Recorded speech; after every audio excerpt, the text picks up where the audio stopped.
Hello everyone, good morning. PMI North India Chapter brings you its 11th webinar titled Project Management Playbook, Closing Critical Skill Gap, presented by Jerry Reed. This program will entitle you with one video.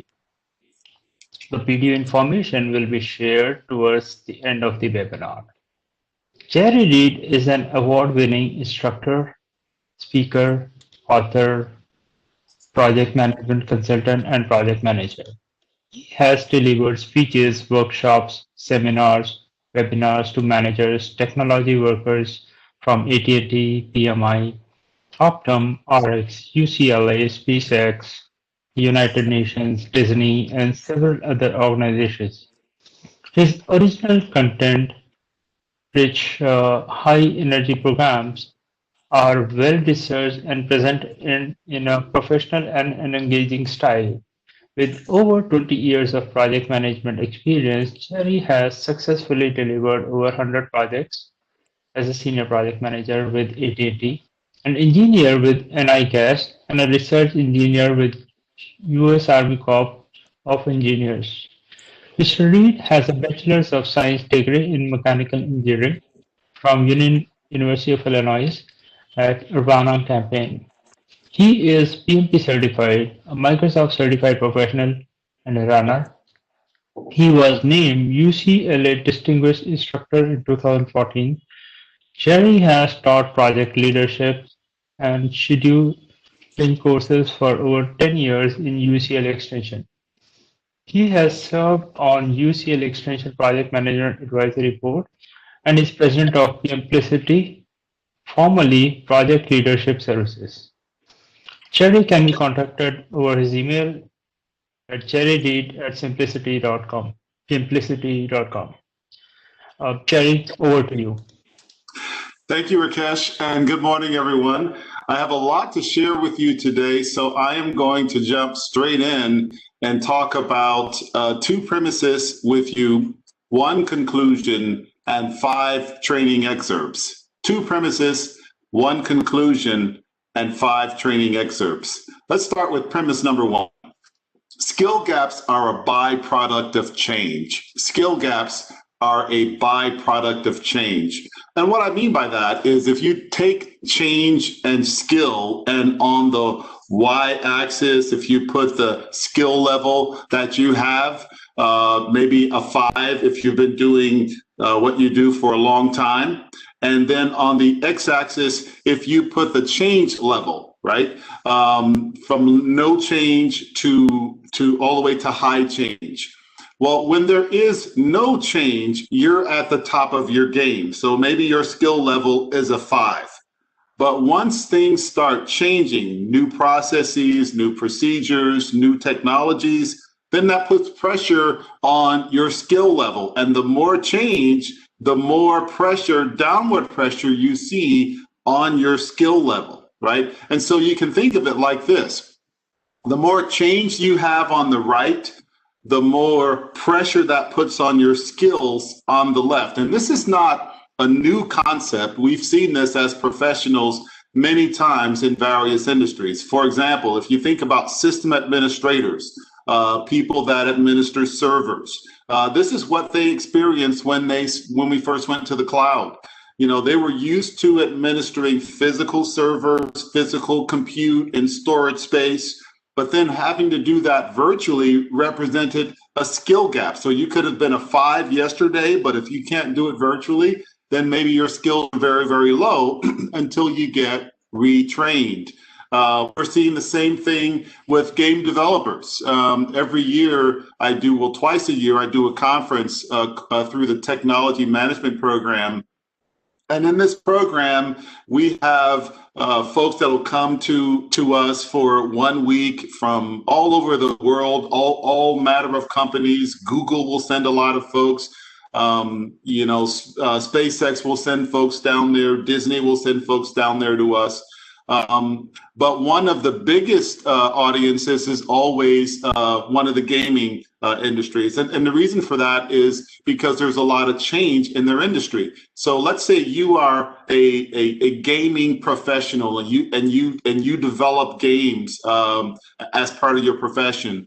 Well, that may work for things like the Xbox, but once technology is moving towards, augmented reality, so these game developers are having to adapt their skills, which is one of the reasons they're one of the biggest audiences at these technology programs. They're having to adapt their skills in order to adjust to new platforms and following user demands. One of the examples that was surprising to me is, I live in Los Angeles, and so this is like where Hollywood is.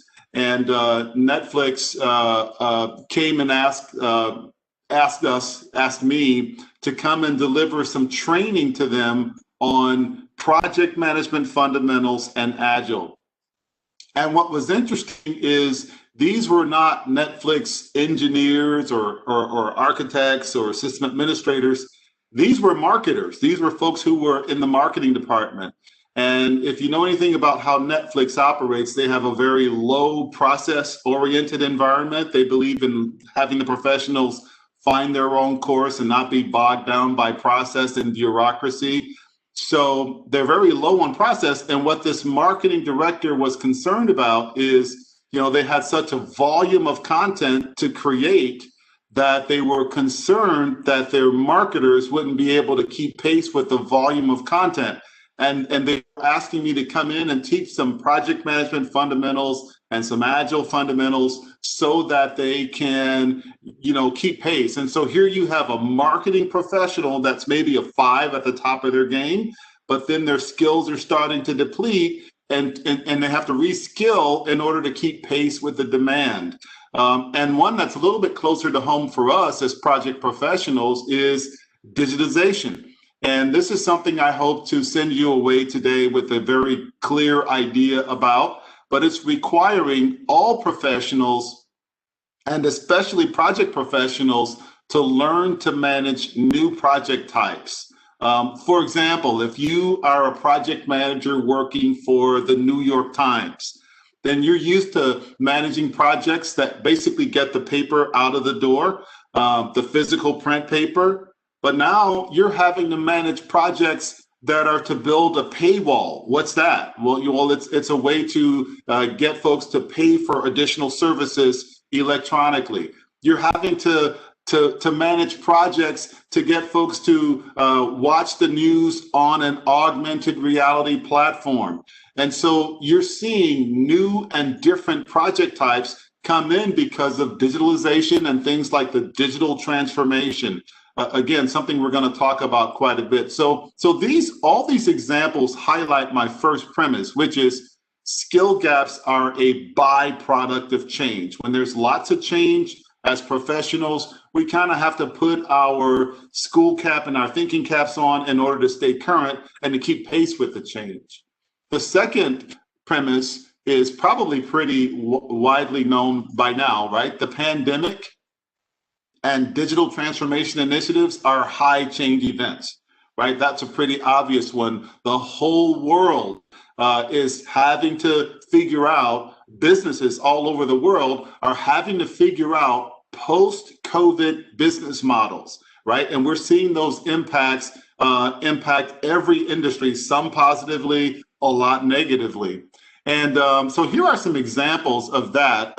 This was a study conducted by the Harvard Business Review, and they conducted this during the pandemic. They actually ended it during the pandemic, and they were interviewing C-level executives that were looking to maybe merge with other companies, buy other companies, and you can see the various industries, so a wide range of industries, and the outcomes are pretty telling. By the end of last year, 2020, 51% said we're not buying any new properties. We need to wait and see what the business climate looks like. 26% said we are going to do some limited buying in 2020. 23% says we're definitely buying because they want to sort of get first mover advantage. So if you sort of bottom line this, really 49% of C-level executives surveyed last year were looking to buy properties by the end of last year. And you saw a lot of that M&A activity begin in 2020. And I think you're going to see a lot more of it continue through 2021. Here's one of the quotes from that survey. Post-COVID, we reasonably expect a once-in-a-generation sea change in the market landscape and potential companies that may be available.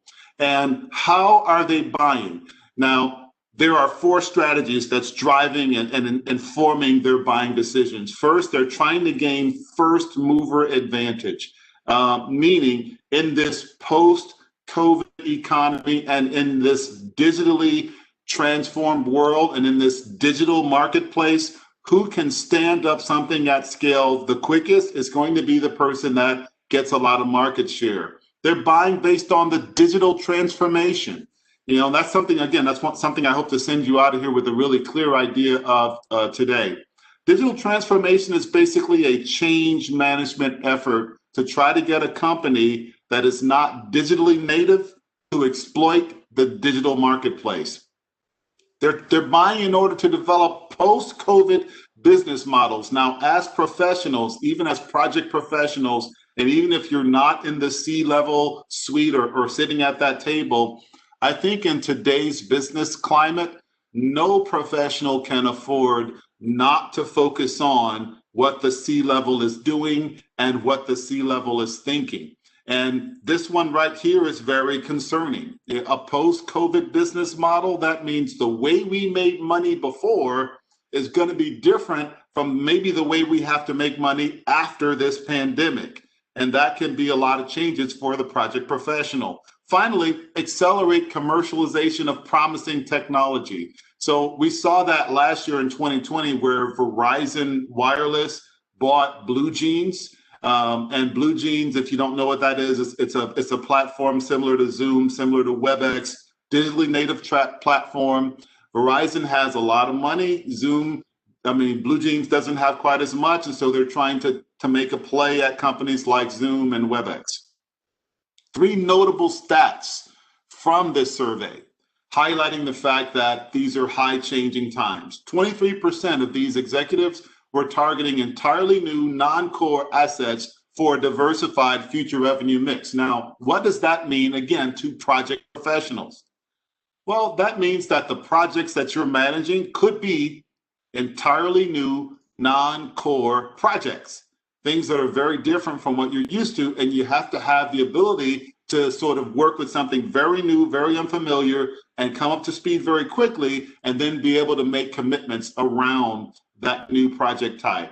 23% will divest parts of the business to buy post-COVID growth opportunities, and 26% are targeting, and here's the magic word, the unfortunate word, right?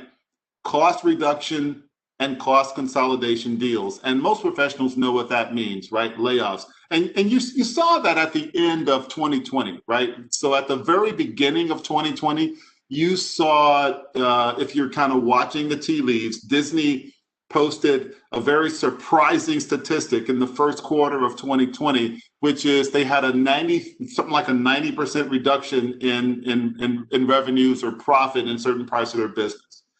Now, fast forward to September of 2020, what did we see? Huge, massive layoffs at Disney, right? And so for any professional, that's not looking at the C-level, it's really a mistake right now. I need to be looking to see where are we headed, where's the industry headed, and how can I pivot and make sure that I am ready for it. So that's my second premise, which is the pandemic and digital transformation initiatives are high change events. And if you put these 2 premises together, then here's my conclusion. The pandemic and digital transformation initiatives are exposing at least 5 skill gaps for project professionals. And I think there's probably more than 5 skill gaps, but these are the 5 I invite you to consider. First, I think there's a skill gap around delivering remotely. As professionals, we know how to deliver projects. This is what we're trained to do. But How do you do that in a remote environment where communications are strained? And more importantly, how do you do that in a way that your management team and the folks that are evaluating your performance have the impression that you're in fact delivering those projects? And so there are skill gaps around developing the sort of closing the trust gaps that you need to close, developing presence, and some of the things we're going to talk about momentarily. Second skill gap, managing new project types, right? Again, we talk about it with the digital transformation. I've got to get good at not just managing what I know, but managing the unfamiliar. The third skill gap, transcending team dysfunction. And that's going to happen even if you have a very high performing team, a very highly functional team. As the pace quickens and as change increases and as your experts become novices, then you're likely to be exposed to a number of team dysfunctions. And the teams that are able to navigate those dysfunctions the quickest are going to be the teams that provide the best results. The next skill gap is around change itself, adapting to change. I may be a very good project manager, but I may not be very good at handling change. And if I'm not careful, you can get the impression that perhaps I'm not a very good project manager, when in fact the issue is I just don't have a good change outlook on change. And so there needs to be some training around how to become more adaptive, around how not to become distracted with all of the news that you hear and all of the M&A activity that you hear, and how to help these organizations make the pivots that they're trying to make. Finally, the next one won't come as a surprise. Delivering projects faster, expediting schedules, right? And that's essentially what this environment is asking us to do. Not only are they unfamiliar projects, but we've got to deliver these things a lot faster so that our businesses can gain things like first mover advantage. And so the reason I call this a project management playbook is because if you look at it, it's sort of like a field. There are a lot of obstacles in the way of any project professional.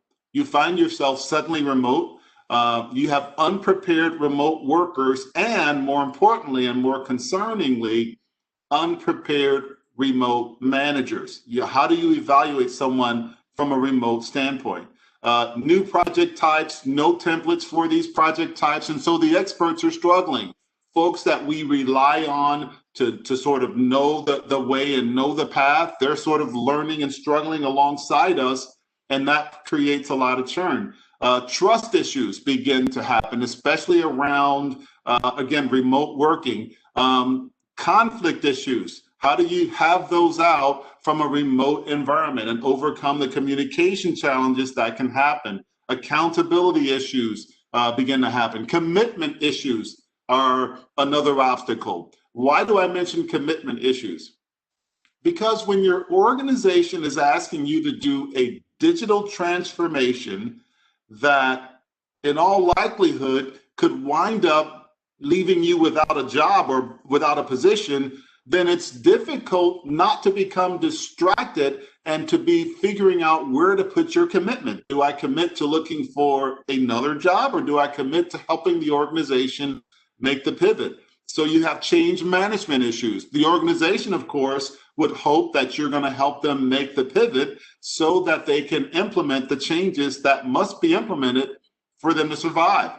Job insecurity and distracted workers. And again, understandably distracted workers because of all the change. And it doesn't do to sort of not admit these things. This is what we're dealing with. And there are more. Inefficient resource use. This is what happens when you kind of have all this change happening and you have all this pressure to go fast, then we start using resources inefficiently. One of the drivers behind all of this change is existential threat. When you hear digital transformation, one of the things you should think about is who's not going through a digital transformation, right? Not every company is. Facebook is not going through a digital transformation. Neither is Google. Why? Neither is Twitter. Why? Because these are digitally native companies that are already born into the technologies that we're going to talk about today. But the companies that are not, your AT&Ts of the world, your Verizons of the world, right? Companies that are not are having to make this pivot, and they're bringing a lot of churn with it. Long cycle times, again, non-starters when it comes to competing in the new normal. So I hope I have provided you a few things to be concerned about. The good news is there is hope. There are always ways we can retrain and reskill. And what I think is that we need new training to get around the obstacles that are in our way. And I want to share now 5 training excerpts very quickly, and then we'll get to the Q&A. First, we need to get around the things you see up in the upper left. This remote issue is a huge issue for professionals. We've made the mistake of believing that because we are working remote, that remote work is working. And this play is designed to highlight the fact that no, it is not working. Only the technological part of it is working. And so the training excerpt I want to share with you now is what I call remotional intelligence. It's a play off of emotional intelligence, and it's also a book that I'm writing that'll be coming out later this month called Remotional Intelligence. And the premise of my book is simple. Most professionals were not ready to work from home. Imagine, for example, at the organization you work for, let's suppose that your organization was going to implement a work from home policy where 100% of the workforce was going to be working from home in 6 months. Well, how would they have gone about it? Well, they would not have done this. They wouldn't have just created the technology and then said, now work from home. You can do it. You can do that fairly quickly, and we've proven that. We are all working from home right now. What they would have done instead is they would have all launched change management programs throughout the whole enterprise about how to evaluate remote workers. They would have gone after what I call the high hurdles. So the low hurdle was technology. What are the high hurdles? I submit to you that there are several. First, readiness issues. Now we go, well, of course I'm ready. I'm working from home right now. Well, that just means technologically I'm able to do it, but is my home office truly ready? Are my technical skills ready? Do I have the skill readiness in terms of organization? And if I don't have that readiness issue, then that can appear as a performance issue. Presence is another high hurdle. You know, professionals have to figure out how to establish presence. That's the sense that you are not there, but there. Professionals that can do that well will gain a lot of trust from their leadership. Professionals that are not good at establishing presence will appear to be underperforming when in fact they may be performing very, very well. Another one is performance itself. There's a whole lot of work around performance, how to evaluate performance, and how to discern between imposters of poor performance and poor performance itself. For example, 4 imposters of poor performance are dependent care issues, which are not performance issues. Dependent care is its own issue. It is an issue, but it is not a performance issue. Neither is household drama, household dynamics. You know, we're having to now merge our work environment and our home environment together. And so the dynamics in our home environment are now a part of the work environment. And that can make me appear as a worker not to sort of be as professional as I really am. Technology issues, unsuitable workspace. Again, workspace is not a performance issue, but it can manifest as one. Another high hurdle is trust. And this is a huge one, right? When we're working in the office, I can see what you're working on every day. Not a problem. But once we start working remotely like this, I can't see you. And if I see your presence indicator go to sleep or go on idle for a long time, and if I have a low propensity to trust, then I may conclude as someone that's evaluating your performance, I may conclude that you're not working, that maybe you're streaming television. I don't know what you're doing, right? So how do we extend trust? How do we earn smart trust? How do we as professionals close trust gaps? The next high hurdle is around communication itself. How do we create effective communication when we are not face-to-face? And all of this is talked about in the training that I do called Emotional Intelligence. Each one of these training plays we offer also in-house at various companies. And after each one, you'll see a QR code that you can scan to get us in-house. And also the book I reference is called Emotional Intelligence. It'll be out later this month. If you want to link in with me through LinkedIn, I always blast out to my LinkedIn network whenever I publish something. So let's go back to our field. We talked about the ones in the upper left. How about the ones in the upper right? How do we get around these new unfamiliar project types? Well, this is a training concept I created called Make It Manageable, because that's exactly what we've got to do as professionals. We've got to figure out how to make a project manageable, even though we are fairly unfamiliar with that project type. And what this course really is a precursor to your work breakdown structure that you create as project professionals. So we talk about, the end game, why to break down your project, when to break it down, who should break it down, what a broken down project is, and then how it is that you go about breaking down that project.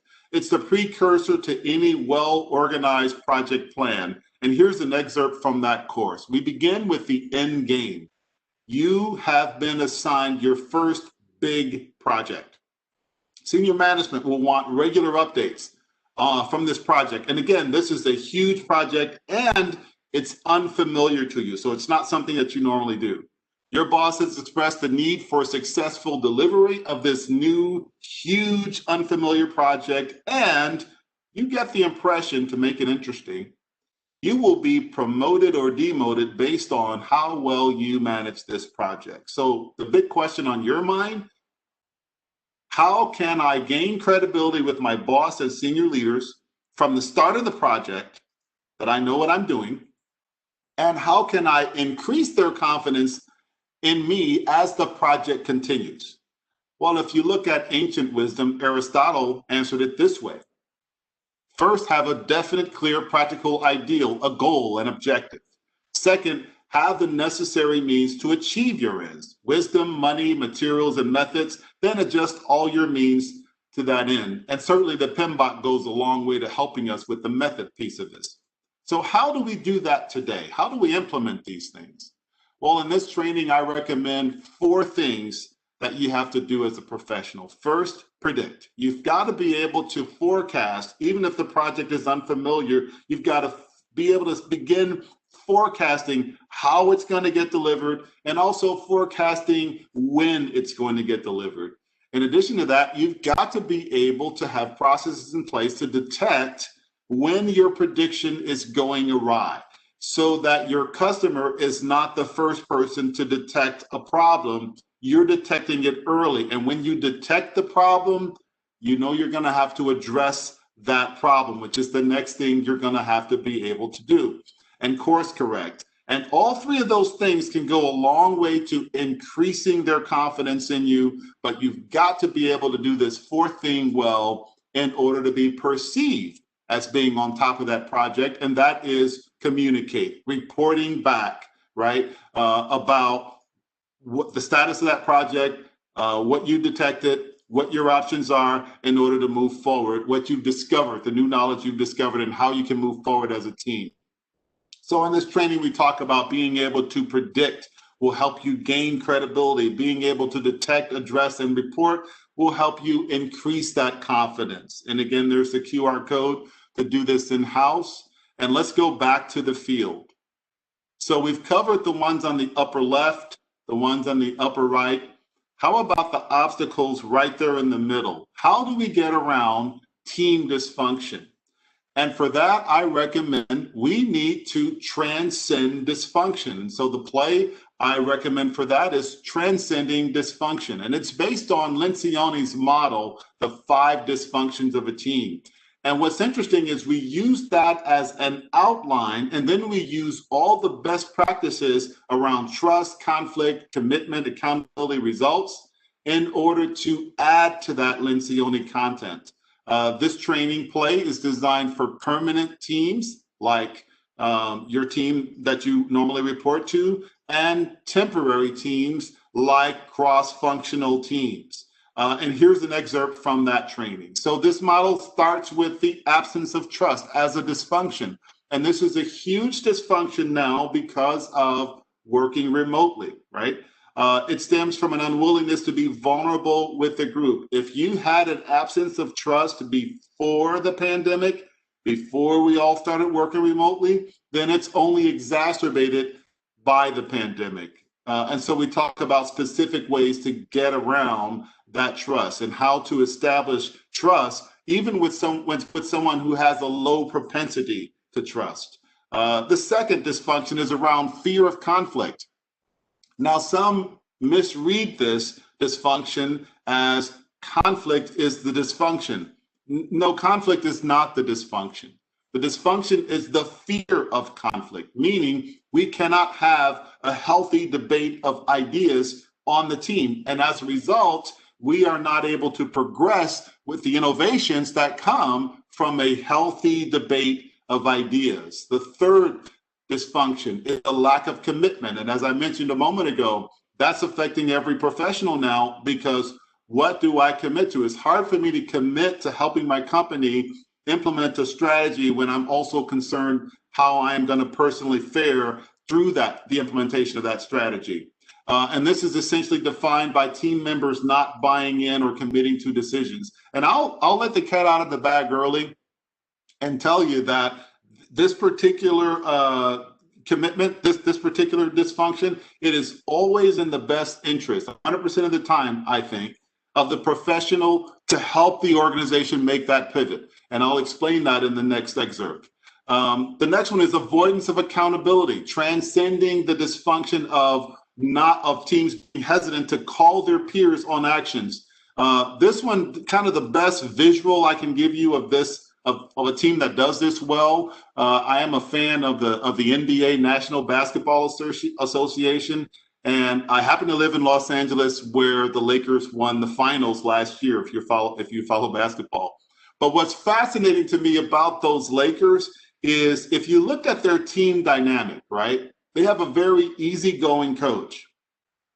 That team seems to be more afraid of each other than the coach. And it's a highly functional team because of it. And so there is this sense of accountability. They are calling each other on the carpet. Even if they make the shot, they're like, hey, why weren't you here? You're supposed to be here. They're instructing one another and they're responding to one another. And that's what a functional team does. And this is one of the things that gets lost in environments of high change. Finally, inattention to results is another dysfunction that has to be overcome. And this one is a huge one simply because the results we have to deliver today as professionals are more profound than the results we had to deliver pre-pandemic. In a lot of cases, these results, these objectives, these strategic initiatives are oftentimes existential type initiatives, meaning our company can literally not be here if we don't make the right moves. And so there's a lot of pressure around being focused on results. And so this training is designed to help teams remain focused on why they were assembled in the first place. And so here's the QR code for that particular training. Okay, let's go back to the field then, and let's look now at the ones on the lower right. What about change management, the fact that we're distracted? What about commitment issues and things of that nature? Well, Adapt and Win is the training I have designed to address that skill gap. So what is this? This is really about the digital transformation. And I want to share now an excerpt from that training. And hopefully these excerpts are sort of helping you to sort of, get an idea of the skill gaps you should be trying to close, and maybe even trigger some ideas of other skill gaps that I haven't mentioned that you might want to consider closing. So this play, an excerpt from Adapt and Win, Driving the Digital Transformation. I begin this with a quote from PMI itself, right? If you go to the PMI website, you'll find this in the talent triangle now. It says, we have added a new digital overlay to the PMI talent triangle to emphasize how digital transformation is impacting every aspect of our work. So there's an idea how pervasive this idea is, meaning it's affecting what you should focus on as a project professional.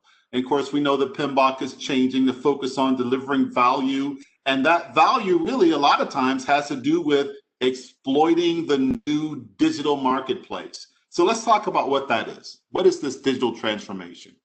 Well, essentially, it is the opportunity to exploit a new digital marketplace that is afforded by 4 technologies that we all know about individually, but we don't really necessarily think about what happens when all these 4 technologies come together.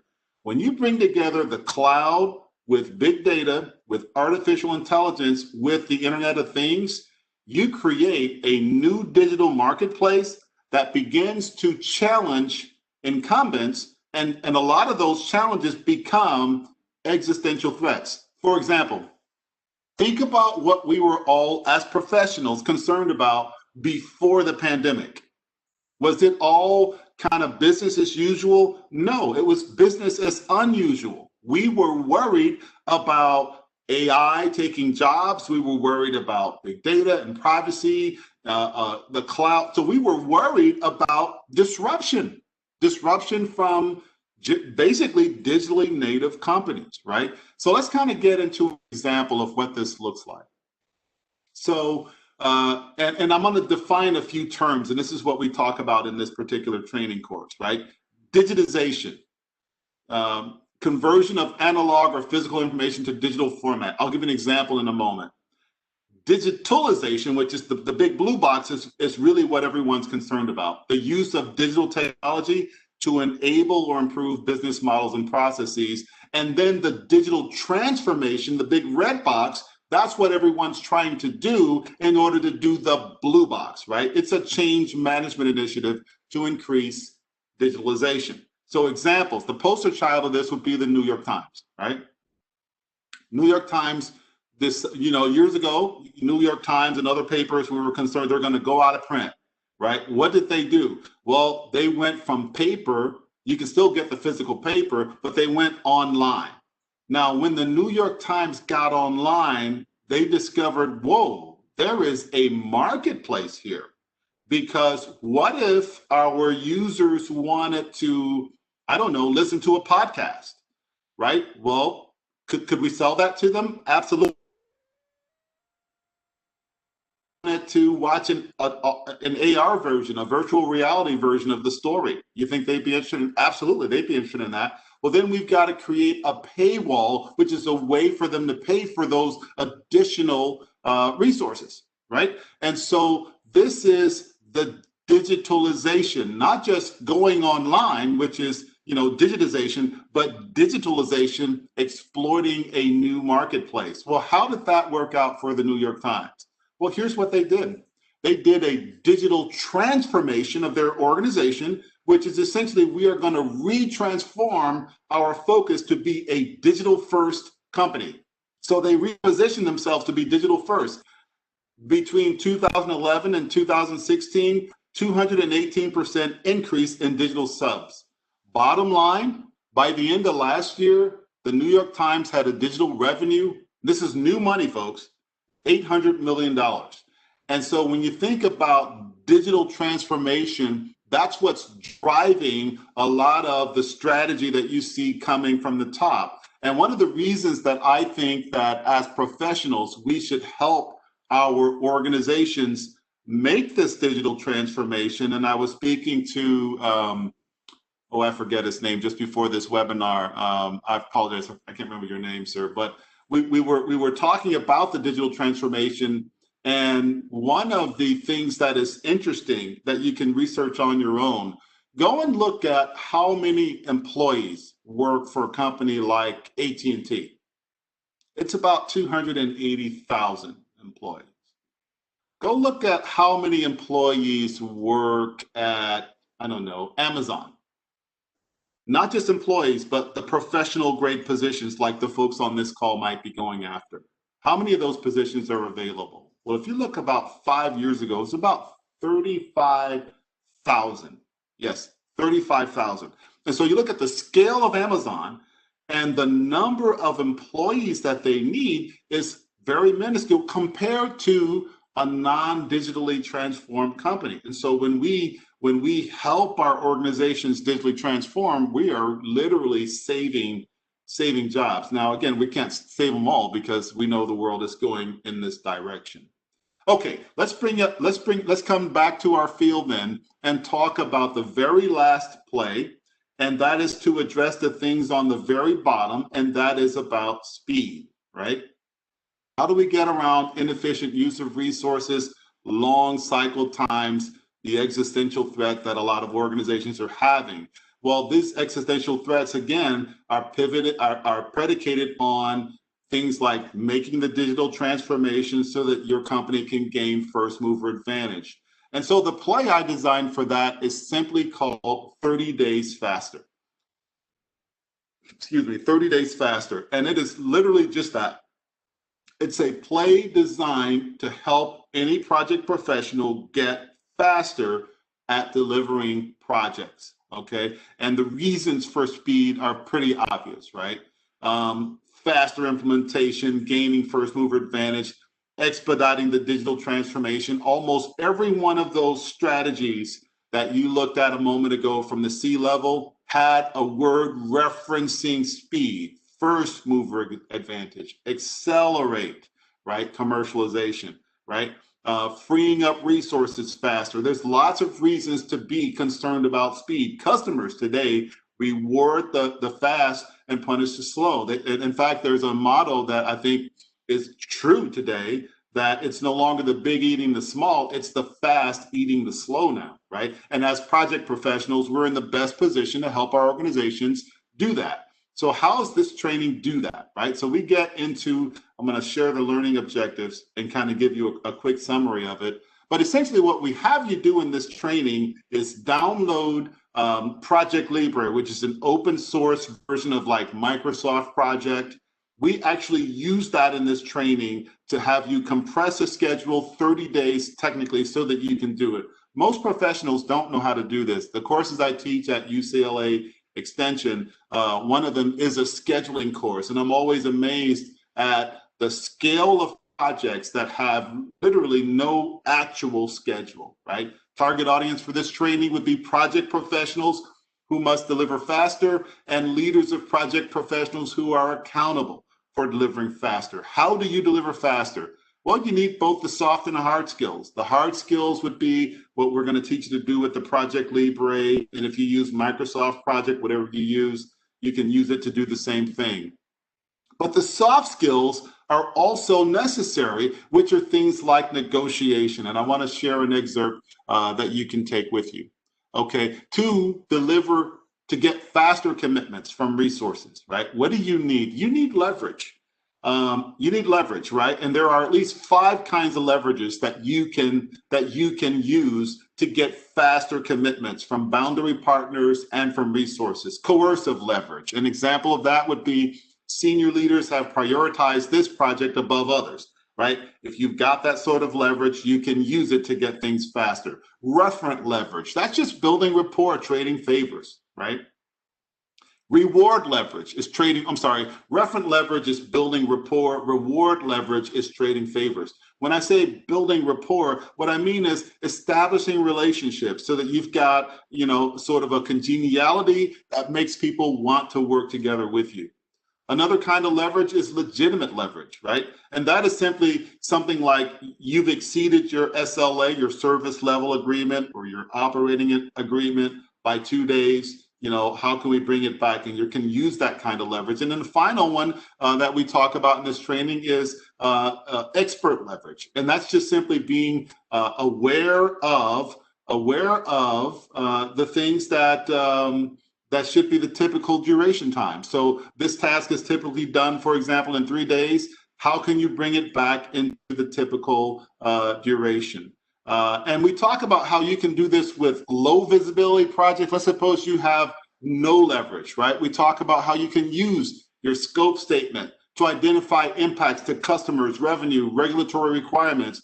And then instead of labeling it as, I need you to get this project done faster for me, I need you to get this project done faster for X number of customers. Find dependencies between your project and high visibility projects. Maybe you have a low visibility project. Find dependencies between that and other ones that are high dependency. Use your timeline as leverage, right? Use the escalation process as leverage. The important thing that we also teach in this training is if you are going to use leverage, make sure you're using it in a diplomatic way. You don't want to sort of use power in a temporary way that now causes you to not be able to work together with these resources. When you talk about leverage and getting things done faster, ultimately you're talking about negotiation, right? And so we talk about strategies for each of these stages of the negotiation process: gathering information, presenting it, bargaining, and then closing. And one tidbit I'll share before we go to Q&A is a lot of project professionals are not very good at negotiating, sometimes because of politics, sometimes because of not being able to find the leverage in order to negotiate. But one of the things that you can do to really improve your odds of getting what you want out of the negotiation is stop negotiating in the yellow. The yellow is the bargaining stage that most people don't like. And the reason you don't like it is because you're probably not getting what you want out of the negotiation. And the reason you're not getting it is because you're starting 3 steps late. Your opponent probably started back in the orange, in the informed stage. And so if you're starting at a disadvantage, it's very likely that you're not getting what you want out of that negotiation. So I hope that I've given you some information with these training excerpts. Rakesh, I've got 10:17. I think we agreed about 10:15 to go to Q&A. So I will hand it over to you to moderate any questions that have come through. Thank you. Thanks, Jerry. That was really awesome presentation. Love the content.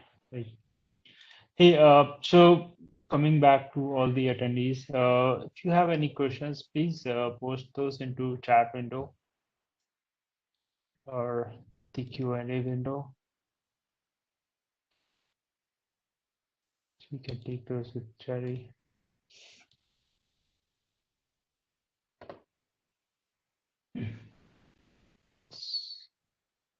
Surprisingly,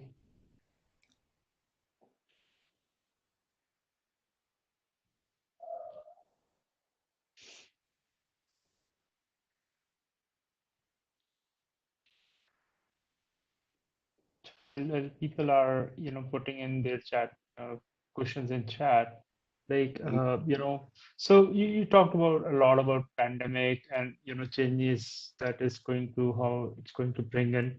So is that going to oh, we have a question Q&A. There is a question from Sanjay Garg. What are various tools for scheduling and reducing duration by 30 days?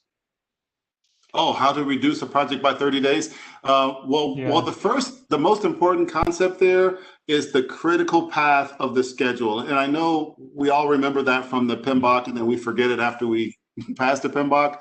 But any true scheduling app, well, let me take a step back. The first step is make sure you're using a true scheduling app, right? A lot of folks are building schedules in Excel. Excel is not a scheduling app. And so it's impossible to reduce a schedule 30 days using Excel. or anything that is presenting itself as an app. An example of a true scheduling app would be your Microsoft project, Oracle P6, Project Libre, which is an open source version. So once you've got that scheduling app, that app is going to allow you to enter the different task relationships and dependencies between tasks, right? When you establish those dependencies and you build your schedule, then you can cause the application to highlight for you what the critical path is. So for example, in a project plan that has maybe 100 tasks in it, the critical path might consist of 12 tasks, right? From the start of the project to the end. Those are the tasks that you can reduce by 30 days in order to get a project done faster. So how do you do that, right? Well, there's a couple of simple things you can do. Either you can negotiate with your resources, like we talk about how to negotiate. You can negotiate with your resources for faster days using the leverages that we talk about. Now that'll help, but you've got to know which tasks to negotiate for. You don't want to negotiate about the 88 tasks that are not on the critical path. You're wasting a negotiation. And a lot of project managers do this. You want to negotiate about the 12 tasks that are on the critical path. That's the first thing. The second thing is once you've got that critical path, you can do a couple of those tasks in parallel, and then you'll get a day-for-day improvement that way. We show you how to do that in that training. Another thing you can do is put lead between tasks, but they have to be tasks on the critical path. The operative word there is critical path. And if you've not seen that in a scheduling app, and I know a lot of project organizations don't really require project managers to use Microsoft Project, it drives me crazy because I know that you really need that in order to answer their questions, right? In order to get things done faster. But those are some things that you can do. And I would also recommend, if you don't have, Microsoft Project on your computer, projectlibre.org. It's open source, it's free. I would do it on your personal computer, depending on your company policy. They may not, I don't know how they feel about security and that sort of thing, but it is open source. And that's something you can download and begin playing with in order to figure out how to compress schedules. Thank you so much. That was, I hope that answers Vijay. We have a question from Vijay. Please elaborate how trust deficit is practically detected and what are top 3 measures to undertake to build it? Oh my gosh. Okay. So trust, when you have a low trust environment, right? And this is one of the things we are subject to as remote workers is, you have managers that either have a low or high propensity to trust. That's part of their DNA. You also have different behaviors in terms of what they do to close those gaps. But there are things you can do, irrespective of these leaders, to begin to attack those trust gaps, right? And one of the things, for example, we talk about is, holding true to what you say you're going to do, not shrinking back from making commitments and then updating them and then delivering on those commitments. Things like, if a colleague is talking badly, disparaging a manager, my manager to me, which we do all the time and others do it about us too, but stop participating in that behavior. In other words, earn that trust and value that trust, right? So building that trust so that they have a reason to trust you. And then we also talk about extending smart trust from a manager's perspective, all predicated also upon the establishment of SMART goals, which takes the ambiguity out of the performance evaluation process. So that's kind of a quick answer in the time. I want to get to as many questions as possible, but if that's not clear, please drop me a line or send another chat, and then I'll try to expound a little bit more.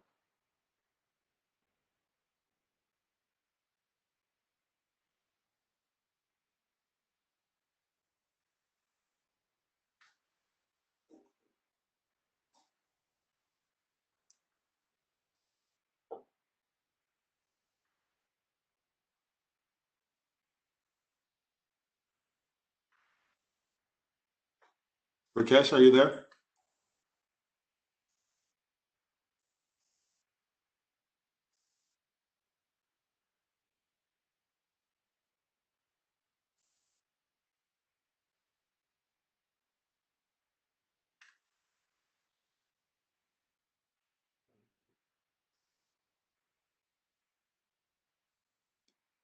Hi, Rakesh, are you there? Oh, yeah. Can you hear me? Yes, I can. Oh, sorry. There was a question from Sanjay. The question is, there is a point related to cycle time. Was that related to resource availability? A point related to cycle time, long cycle times. Oh yeah. So what I was referring to is, you know, processes and products take what they take to deliver, and projects take what they take to get out of the door. But what has to happen now, and so yes, those long cycle times can be, Sanjay, they can be related to resource limitations, which may lead to those long cycle times.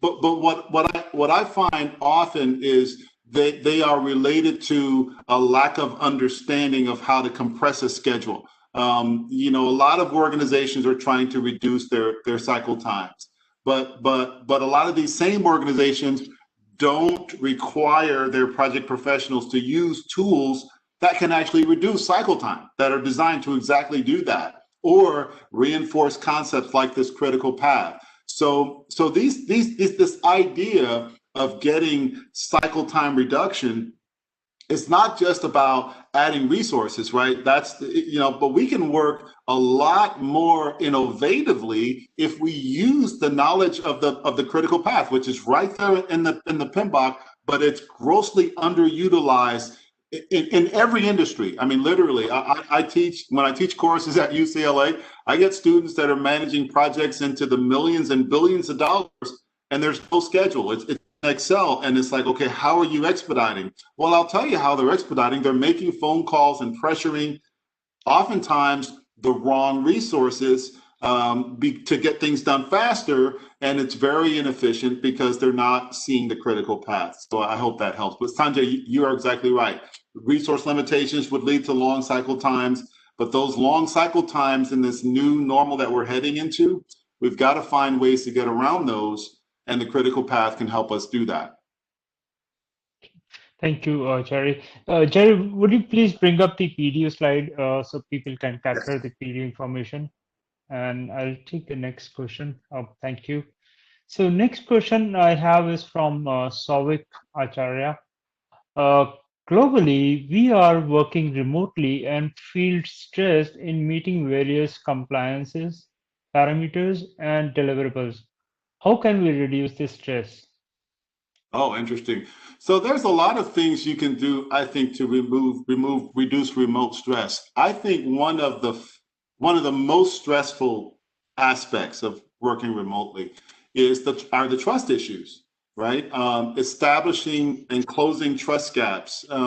Nothing is more stressful than when I am working 50 hours a week and the perception is I'm working 20 hours a week. So being able to close the communication gap, being able to close the trust gap. Here is one simple thing I recommend, Solvik, is develop so in the PMBOK, you know how we learn to develop these communication plans, right?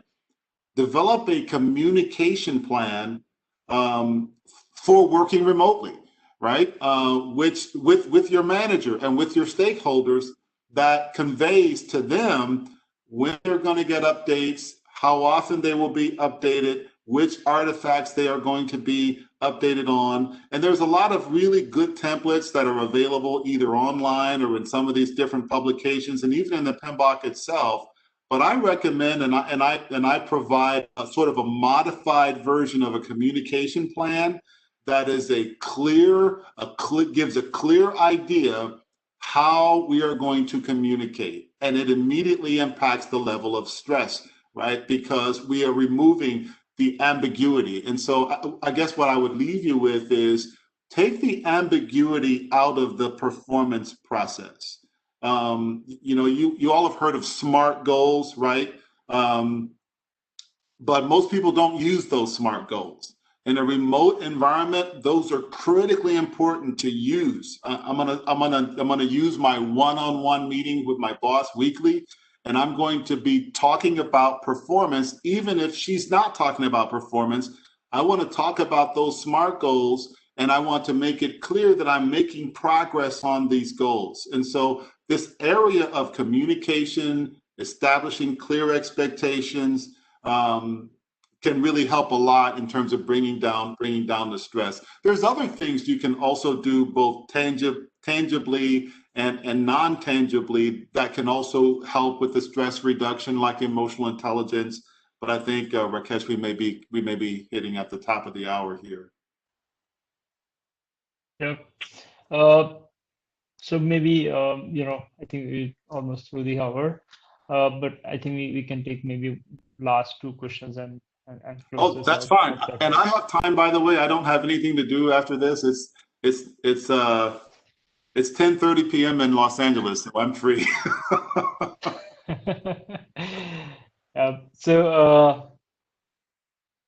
So the next question is from Vikas. What are top 3 skills you would see you'll keep us relevant for next 5 years? Oh, what are some skills that'll keep us relevant for 5 years? That is a really excellent question. I think a couple of things. Number one, I think I would begin to really understand this digital transformation, right? And those 4 technologies we talked about: cloud, big data, artificial intelligence, Internet of Things. Become the guru of technology. Stop using the word if you have been.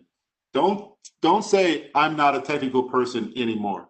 PMI has produced some studies which are really interesting lately. For the first time, folks, we are now seeing technical skills outstrip leadership very narrowly in terms of the top demand for professionals.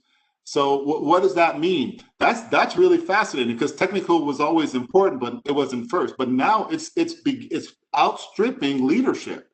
So that means that leaders and of organizations are looking for folks that have the technical savvy to keep pace with a new normal that, quite frankly, they don't understand themselves. So very simply, I would say begin looking into, and there's lots of free resources. You don't have to pay for most of this stuff. A lot of free resources, a lot of MOOCs have this stuff for free.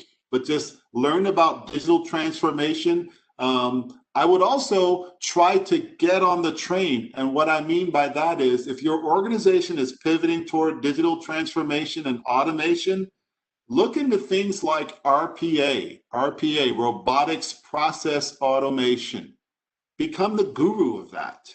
Study it. I mean, a lot of this stuff is like on YouTube. You can find this stuff on YouTube. A lot of these vendors, RPA vendors, have training that they provide for free on YouTube because they want you to buy their product. Take the training and begin making proposals to your organization to help them pivot, right? And let's be honest, not every professional is going to make it through the future that we are seeing. This is true. But the goal is you want to be that professional that does, and there are things you can do. In the course Adapt and Win, one of the things I also recommend are some ideas that came from Kobe Bryant's book, Mamba Mentality. And a lot of folks are kind of surprised when I mention that, but I was not a fan of Kobe Bryant and his personality. I was a fan of his play, but not his personality. But when I got that book, oh my gosh, I'm a fan of his mentality. You can do a lot to guarantee your stability, your security, similar to what Kobe did as a basketball player, right? There are many things that every professional can do that most won't. And so things like that, like learning the technology, right? Setting goals that are really compelling goals. I'll share one more example before the next question. Whenever I manage projects for AT&T, one of the goals I set for myself every year was to give back my salary. And what I mean by that is I would save, because a lot of the projects I managed were infrastructure, so they were into the millions. So I would find a way to save my salary every year. And I would boast about it to my manager. I'm working for free. I'm working for free. I gave you back my, right? And it resonated with them, right? Because I was doing things that any project manager could do, managing the kinds of projects I was managing, but they weren't thinking that way, right? And so small things like that, I think it's just about if you're thinking about those things, you can position yourself better than maybe some of your colleagues that may not be thinking about those things. Thank you. I think I have a kind of a note from Vikas, which so it's surely the need for upskilling now, and it's an individual choice on how to upskill. But there are already initiatives taken by organizations to support their employees. For example, like I've heard in an organization providing access to Udemy or LinkedIn Learning free membership. Yes. And so what was the question on that, I guess? No question. Like it was, I think, merely an observation, to one of the points that made. Oh, And I think yeah, and people are really liking your session. They thank like you. Well, let me comment on that on the last point. This is actually one of the comments I make in the Adapt and Win, is to use resources available. The problem with LinkedIn Learning and things like that is they go grossly underutilized, right? Grossly underutilized, and for good reason. I know we're busy, we're focused, and but there are so many ways. I use, for example, LinkedIn Learning when I was managing projects for AT&T. I used LinkedIn Learning to become the SharePoint administrator on my team. I just took some SharePoint classes, and soon I became, within 1 year, the SharePoint administrator. It caused me to survive several rounds of layoffs because it was a critical position. So things like that, resources like that, the professionals that are sort of thinking about those resources and using those resources versus just letting them sit there are going to really distinguish themselves. Thank you, Jerry. I think that brings to end of this session. Thank you so much, Jerry. That was really an awesome session. I personally enjoyed, and I can see there are comments, people really liking this session. And special thanks to all the attendees for taking their time on Saturday morning and joining this session. Thank you, everyone. Thanks, Jerry. Thank you. And as mentioned, like Jerry can be reached on his LinkedIn, and you can have questions, you can post it there. Did share his email ID as well on the LinkedIn and profile, so you can email him as if you need to, or for a question or something. Thank you so much. Thanks, you. Thank you. Have a good day, everybody. Thank you. Have a good one. Bye.